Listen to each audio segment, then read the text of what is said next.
Well, it's that time of the year where we winterize the camper van. Well, some of you probably already have done that, depending on what state you live, especially ones in the north. But here in Tennessee, it's just starting to get cold.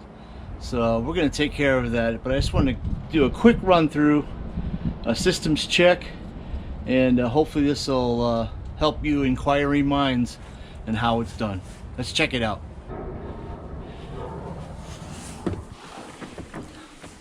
Well, I got my pump on here, and I'm just finishing getting the rest of the water out of the lines. Doing both valves. There was gushing earlier. That's pretty much it for that one. Turn that. We don't want to leave that on too long because you can burn your pump up. My other place that I have water is the bathroom, and I should be good there. It's the last of the lines there. That's good. I see a little coming through. I know it's not a pleasant view. I've done the shower head. I've also done the outer shower. I'm gonna turn this off. That is done. And just for reference, once I run antifreeze through here, once it's completed, I will also, once the pump's off, I will also leave a valve open just for extra support, so it's breathing and doesn't freeze. Also, when I'm de-winterizing or winterizing, I'll leave this open too. Ah, see, look at that. That would freeze. Get rid of that. And then I just take a towel, like so, and I keep it like that. I like to keep this air out just to keep it from getting mold. So I'll just do that and leave that the whole time during the winter.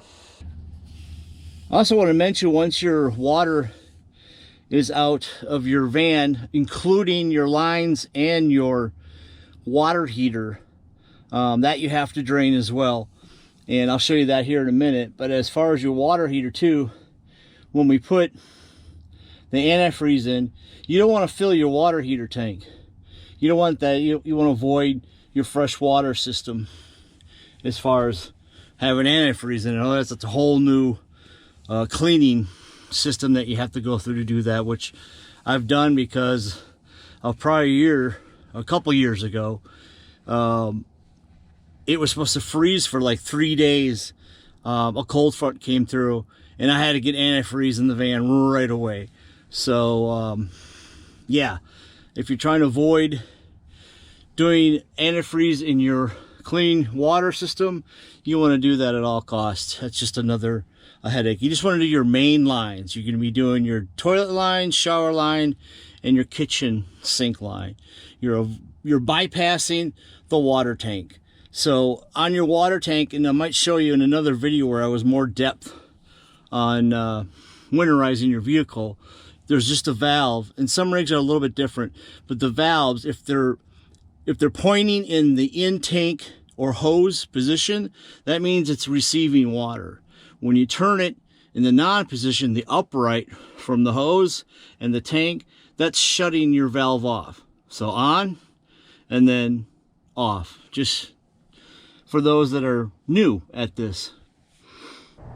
All right, so all the water is completely out of the water heater.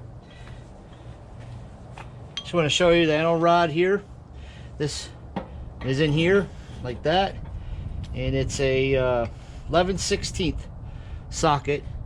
Should be standard for water heater, but you definitely do not want to leave this in here. Again, you're creating frozen temperatures and combustion that can expand and bust. So remove your rod there, and just leave that open during winter. Okay, here's your city water department. And undo this one, Let me get you a little closer. On the side of the van here, we have another way of winterizing your vehicle, as well as using a air compressor. You would hook it up here. Compressors just kind of make me a little nervous as far as pressure going into your lines and blowing out valves and whatnot. So I'm just going to use the hand pump, obviously, but this is where we'd hook it up here. And you'll notice there's a valve right here, and it's kind of similar to the water heater. In this position on the water heater, that would be your shut-off valve, or you redirect your line so it would bypass the water heater. Well, with this one on this Roadtrek, and I think these valves are between the 2000 and 2004 models, but with this valve pointing outward this way, not going along the line itself, water would fill your water tank. So you can do it this way, but again, I'm just trying to keep antifreeze out of my water holding tank.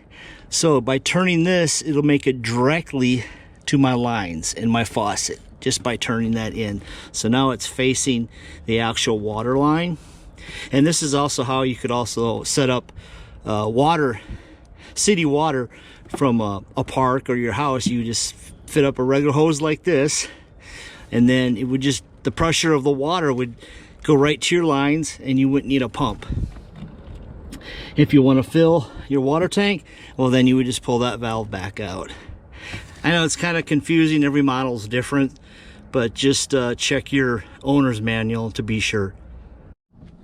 Hey, I just wanted to show you, this is the pump. I got this off Amazon. I'll leave a link in the description box, but it comes with the pump, comes with 2 tie downs. You do have to put these on yourself, nothing to it. I like that you don't even have to use a wrench, you just tighten it with these wing nuts, and then this will plug into your city water, and it goes right in there like so. So we're gonna do that next. All right, and then this here will go right underneath here. We're gonna hook that up and then put our, I'm gonna do this first. Sorry about all the cables. I'm gonna do this first, that way I don't have the hose on here and I'm fighting with it, so I'm gonna do that last.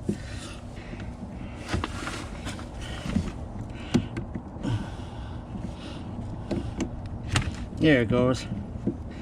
There it goes.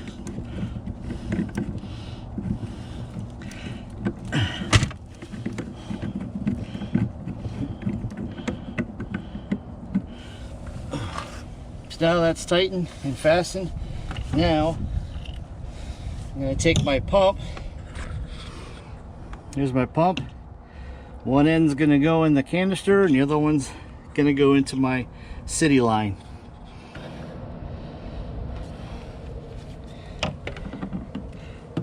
It's going to go there.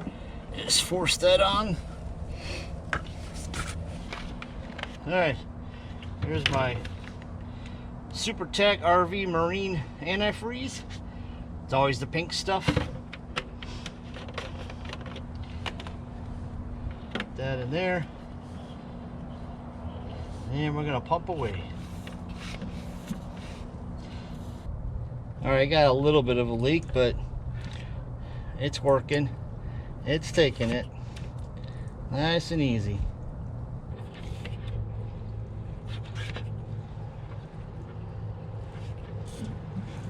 Can you hear it? I can hear it going in. I don't even need a whole gallon. It usually only takes just a little. So rinse this off with some water. Let's go inside. All right, we're gonna turn our pump on.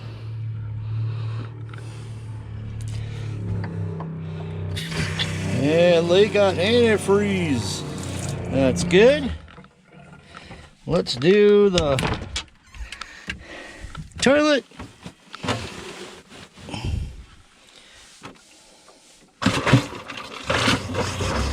Hey, there's pink. Okay, now I'm going to use my shower head here. Faucet's on. Little leftover water. Hey, we got pink. You don't need much. Once it runs in the line, you're done. You don't have to add a lot. And as usual, always leave a little into your holding tanks, just for leftover water that may freeze. And then I always leave a little bit in the actual surrounding bowl there, just to preserve that seal. So yeah, I leave a little bit of water always, whether it's summer or winter. I leave a little in the bowl to keep that seal from rotting out. All right, I'm going to run a little here in my line. There's a pink. There's pink. That's all I need. Let me soak that up with a towel. Yeah, I added a little Teflon on there. That helped it from leaking a little bit. So once that's done, again, I just hand tighten this. You can wrench it a little bit, but I just hand tighten it.